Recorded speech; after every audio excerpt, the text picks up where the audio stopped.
நிறைய பேரண்ட்ஸ் என்ன பண்ணுறாங்கன்னா, தன் பிள்ளையோ பொண்ணோ யாரையாவது லவ் பண்ணுறாங்கன்னு தெரிஞ்சிச்சுன்னு வச்சுக்கோங்களேன், அடுத்த கொஞ்ச நாள்லேயே வந்து வேறு யாரையாவது பார்த்து உடனே அவசரமாக கல்யாணத்துக்கு ஏற்பாடு பண்ணிடுவாங்க.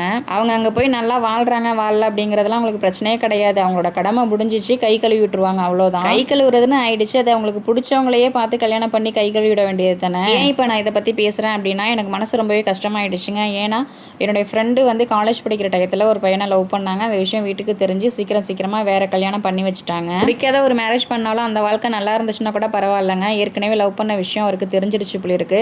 அதுக்கப்புறம் அதை பற்றி அவர் பேசி ரொம்ப டார்ச்சர் பண்ணி அடிக்கிறது, சந்தேகப்படுறது, இதே வந்து கண்டினியூ பண்ண ஆரம்பிச்சிட்டாரு. மனசுக்கு பிடிச்ச பையனையும் மேரேஜ் பண்ண முடியல. பிடிக்காத ஒரு வாழ்க்கைக்குள்ளே போயிட்டு அந்த வாழ்க்கையாவது நல்லபடியாக அமைஞ்சிருக்கலாம், அதுக்குமே வழி இல்லை. அந்த பொண்ணோட மனசு எவ்வளோ வேதனைப்படும். கடைசி வரைக்கும் நரக வாழ்க்கையே வாழ்கிற மாதிரி ஆயிடுச்சுங்க. எல்லா பேரண்ட்ஸ்க்கும் ஒரு பயம் இருக்கதாங்க செய்யும், லவ் பண்ணுறவங்க எப்படியாப்பட்டவங்களோ தெரியலையே அப்படின்னு சொல்லிட்டு. பட் எனக்கு தெரிஞ்சு வந்து லவ் பண்ணுறவங்களே கல்யாணம் பண்ணி வச்சுட்டு கஷ்டமோ நஷ்டமோ நீயே பார்த்துக்கோ, எங்ககிட்ட கொண்டு வராத அப்படின்னு சொல்லியிருந்தா கூட ஓகேவா இருக்குமோன்னு எனக்கு தோணுது. இதை பற்றி உங்களுடைய கருத்து ஏதாவது இருந்துச்சு அப்படின்னா மறக்காமல் கமெண்ட்டில் சொல்லுங்கள். வீடியோ பிடிச்சிருந்தா லைக் பண்ணுங்கள். ஓகே, தேங்க்யூ, பாய்.